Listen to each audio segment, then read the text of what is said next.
Carole et Pascal, est-ce que vous avez une question, une première question? Moi, ça concerne plutôt l'eau en fait, par rapport à l'eau à boire. Ouais. Et c'est dans les descriptifs qu'il y a sur le site, vous dites que c'est de l'eau du puits qu'on boit, ou enfin, j'ai pas très bien compris. En fait, il faut mettre les pastilles. Ça, j'ai bien compris qu'il fallait qu'on en ramène, mais j'aimerais bien avoir plus de précision sur l'eau et savoir s'il y avait possibilité d'acheter des bouteilles d'eau sur place. Ouais. Alors, dans les premières années, on demandait aux bénévoles d'acheter des pastilles pour purifier l'eau. Et en fait, malgré ça, on avait toujours des gens malades. Donc, en fait, depuis 2 ans, on a arrêté. C'est-à-dire qu'on fournit l'eau en sachet pour les repas sur les camps chantiers. Donc, c'est-à-dire que là-bas, c'est pas vraiment des bouteilles d'eau en plastique, enfin, ça se trouve, mais ce qui se pratique beaucoup, c'est de l'eau en sachet. C'est des petits sachets de 25 centilitres. Et donc, en fait, Ameka fournit pour les repas matin, midi, soir l'eau sur les camps chantiers. Donc, les pastilles, c'est pas nécessaire. L'eau du puits, elle est utilisée pour tout ce qui est faire la vaisselle, la douche, etc. Mais surtout pas pour la boire. Et puis vous êtes en fait dans le village de Lavier, et en fait à Lavier, il y a l'Union européenne qui a mené un projet il y a 5 ou 6 ans, et donc il y a l'adduction en eau potable. Donc vous êtes vraiment tranquille.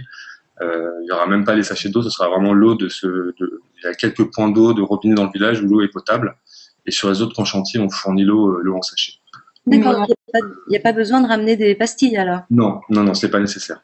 Et en dehors des repas, on peut en avoir à volonté ou Alors c'est ça le problème, c'est-à-dire que nous, on va fournir l'eau pour les repas, mais on peut pas fournir l'eau sur le chantier 24 heures sur 24. Donc c'est aussi pour ça qu'il y a plein de petites échoppes qui vendent des bouteilles d'eau. Oui, voilà. Donc vous, avec vos propres moyens, vous pouvez, pour en dehors des repas, acheter de l'eau dans ces petites échoppes. Voilà, il y a possibilité d'en acheter, quoi. Tout à fait. Il y a d'autres choses en mémoire qui étaient liées à la nourriture.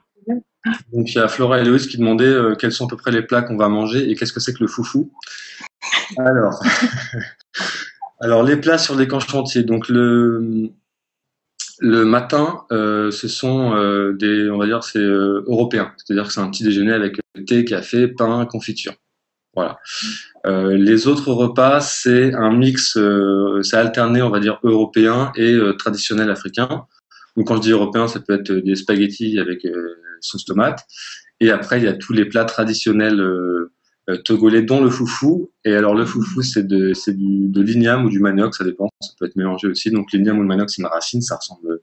Enfin, ça a un petit peu le même goût que la pomme de terre, mais c'est beaucoup plus gros, beaucoup plus long qu'une pomme de terre. Et le foufou, c'est de l'igname et du manioc qui est cuit à l'eau et ensuite qui est pilé. Et ça donne une sorte de pâte et ça se mange avec différentes sauces.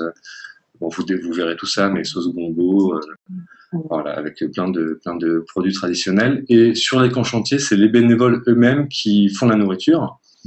Donc je vous explique un petit peu le fonctionnement. On crée des différents groupes qu'on appelle de corvées, où on mélange à chaque fois les Togolais et les expatriés. Et un jour, il y a un groupe qui sera en charge de faire la nourriture. Le lendemain, il sera en charge de faire la vaisselle. Et le troisième jour, il sera chargé de la corvée d'eau, c'est-à-dire de ramener l'eau pour faire la vaisselle, pour faire la bouffe. Voilà. Et puis le quatrième jour, ce sera le repos. Et, voilà. Et ça tourne tous les jours comme ça. Et ça permet à chacun de participer un petit peu à la cuisine et d'apprendre aussi, parce que c'est vraiment ça, quand même, le but du chantier, c'est l'échange et découvrir un petit peu la culture africaine. Donc, ce sera l'occasion d'apprendre à faire certains plats traditionnels togolais.